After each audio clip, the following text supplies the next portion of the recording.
Karena pentingnya nasab ini kita tunggu jawaban dari Robitoh Alawiyah atau karya dari Robitoh Alawiyah yang bisa menjawab tesis Kiai Imad secara ilmiah.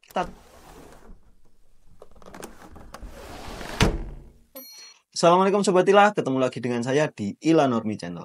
Pada episode sebelumnya di video saya membahas tentang dampak negatif dari perdebatan atau dari konflik nasab yang ada yang menghadapkan antara Robitoh Alawiyah dengan Kiai Imad, di mana dampak negatif yang paling membahayakan akibat dari konflik nasab ini adalah mengakibatkan umat Islam, perpecahan umat Islam di antara umat Islam.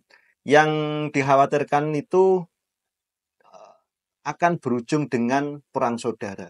Mengapa saya selalu menggembor-gemborkan atau mengkampanyekan stop sampai di sini konflik nasab ini, sampai tesis Kiai Imad itu dijawab oleh pihak Robitoh Alawiyah secara ilmiah. Oke, pada dasarnya saya sangat tidak setuju sekali dengan para oknum-oknum habaib ketika di dalam ceramahnya itu hanya mengunggulkan leluhurnya, hanya mengunggulkan klannya, di mana ada salah satu cerita di dalam ceramahnya itu cerita bahwasanya leluhur mereka dapat mi'raj 70 kali. Ada juga yang bisa menyurati malaikat mungkar nakir agar tidak memberi siksaan kepada orang yang dikebumikan pada waktu itu. Nah, dari ceramah-ceramah tersebut saya sangat tidak setuju sekali, karena itu akan membuat masyarakat kita sangat feodal sekali. Karena apa? Ketika ceramah tersebut diulang-ulang sehingga mengakibatkan masyarakat itu percaya yang pada dasarnya ceramah-ceramah yang digawangi oleh habaib tersebut tidak berdasarkan dengan ajaran Islam. Kemudian tentang tesis Kiai Imad. Nah, di sini adanya tesis Kiai Imad itu merupakan antitesis dari ceramah-ceramah yang dikampanyekan oleh habaib-habaib itu, di mana ketika para habaib itu hanya mengandalkan nasabnya saja, hanya mengandalkan keturunan garis nasabnya saja, bahwasanya keturunan mereka itu tersambung dari Rasulullah tanpa didasari dengan beberapa macam ilmu. Tesis Kiai Imad ini menjawab atau merungkatkan bahwasanya keheroan nasab Baklawi itu tidak terlepas dari kebohongan saja. Karena tesis Kiai Imad yang dimana sampai sekarang ini menurut saya itu ilmiah, belum ada jawaban dari pihak Robitoh Alawiyah. Bahkan di dalam beberapa tes DNA yang juga didasarkan dengan sains itu juga membuktikan bahwasanya nasab-nasab para habaib itu telah tidak tersambung sampai Rasulullah SAW. Bahkan pembelokan sejarah yang ada di Indonesia itu juga sudah dijawab oleh Profesor Gonggong, yaitu profesor ahli sejarah, di mana seperti bendera merah putih itu dari habaib itu sudah dijawab semua oleh Profesor Gonggong. Nah, di sini saya sangat setuju sekali oleh Kiai Imad. Tapi semakin kesini itu gerbong Kiai Imad itu juga diisi oleh para tokoh-tokoh yang dimana secara tidak langsung mereka itu telah menjadikan masyarakat kita juga menjadi feodal, di mana saya sebutkan saja contoh ada tokoh Mama Gufron yang dimana dalam ceramah-ceramah Mama Gufron itu juga terlalu mensuperherokan si Mama Gufron ini, bahkan menjadi menjadi pintu gawang neraka, bisa berbicara dengan bahasa semut dan lain sebagainya. Di sisi lain juga ada di gerbongnya Kiai Imad juga ada tokoh yang bernama Muhammad Maulana Ishaq, yang dimana beliau telah mengaku sebagai Imam Mahdi. Dalam ceritanya beliau telah bertemu dengan Nabi Muhammad SAW selama 7 kali untuk memutuskan nasabnya Baklawi. Nah, dari dua tokoh ini seharusnya tidak perlu untuk masuk di dalam gerbong Kiai Imad. Karena apa?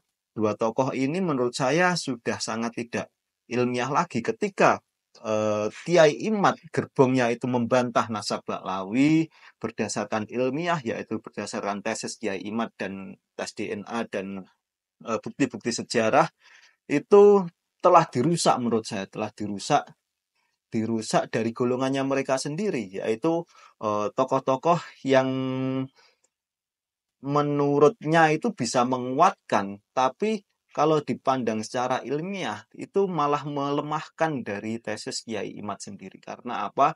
Karena seperti yang diucapkan Mama Gufron, mau Muhammad Maulana Iska itu sudah tidak ilmiah lagi dan hanya berupa doktrin-doktrin seperti apa yang dilakukan oleh para kaum habaib yang ada di Indonesia.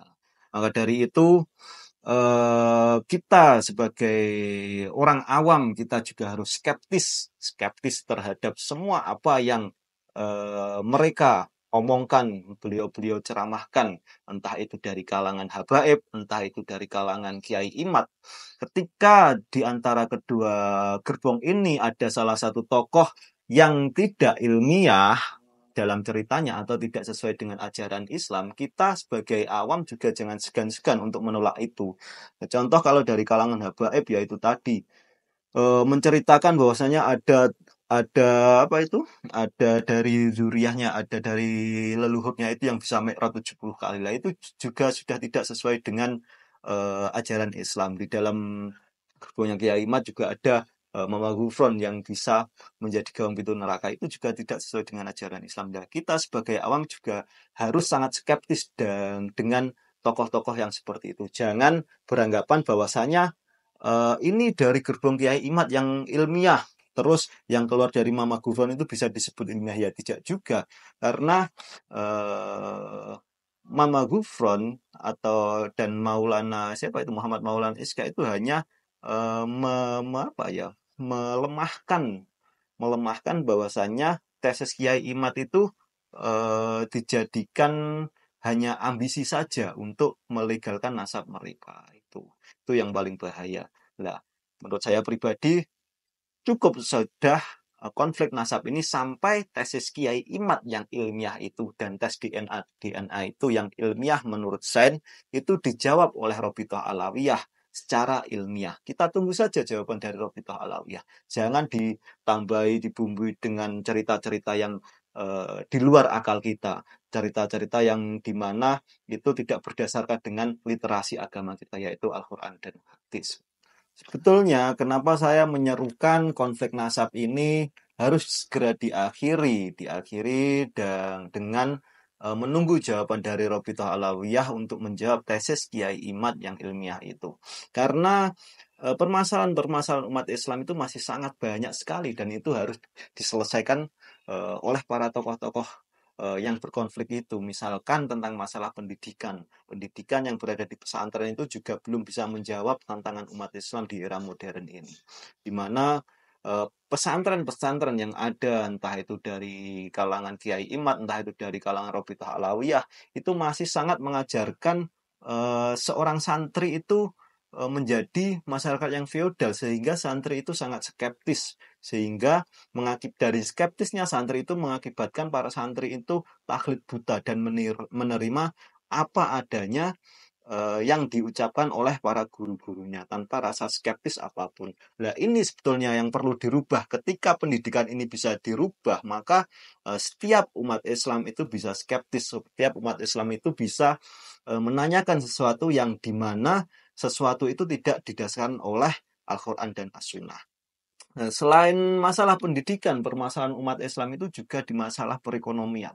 Perekonomian umat Islam, khususnya Indonesia, ini sangat miris sekali, sehingga dengan lemahnya perekonomian yang ada di dalam Indonesia, di mana masyarakat Indonesia ini mayoritas umat Islam, itu bisa dilihat dari banyaknya masyarakat Indonesia yang masih bermain judi online. Nah, di sini tanggung jawab sebagai ulama, tanggung jawab sebagai habaib, yang menggalang atau yang menceramahkan bahwasanya judi itu haram dan lain sebagainya. Ini menurut saya gagal total. Karena apa? Karena ya dilihat dari datanya saja masih banyak masyarakat Indonesia yang di mana masyarakat Indonesia itu beragama Muslim itu masih terjerat dari adanya judi online ini. Lah, ini PR besar sebetulnya. PR besar untuk siapa ya? Untuk para pemuka-pemuka agama dalam membenahi akhlak dan tingkah laku masyarakat yang ada di Indonesia. Jangan kita hanya disibukkan sesuatu yang hanya permukaan saja masalah nasab. Oke, masalah nasab ini sangat penting. Nah, karena pentingnya nasab ini kita tunggu jawaban dari Robitoh Alawiyah atau karya dari Robitoh Alawiyah yang bisa menjawab tesis Kiai Imad secara ilmiah. Kita tunggu saja, jangan melebar kemana-mana. Tuh. Oke Sobat Tila, kita sebagai umat Islam yang awam, kita seharusnya jangan terlalu fanatik buta kepada siapapun itu. Entah itu dari kalangan dari gerbongnya Kiai Imad, entah itu dari kalangan para Robitoh Alawiyah. Kita jangan takut buta. Kita harus mengedepankan sikap skeptis kita, di mana sesuatu yang bersumber dari siapapun, entah itu dari golongan Kiai Imad, entah itu dari golongan habaib, yang dimana apa yang diucapkan dari dua golongan itu tidak sesuai dengan ajaran agama Islam, yang dimana ajaran agama Islam itu sesuai mempunyai literasi Al-Quran dan hadis, ya kita harus mempertanyakan itu. Apabila tidak sesuai ya kita harus tinggalkan, kita jangan hanya taklid buta saja. Tuh.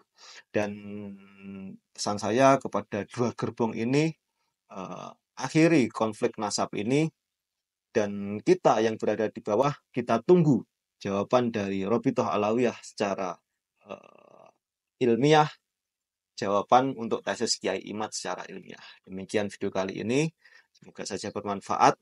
Assalamualaikum warahmatullahi wabarakatuh.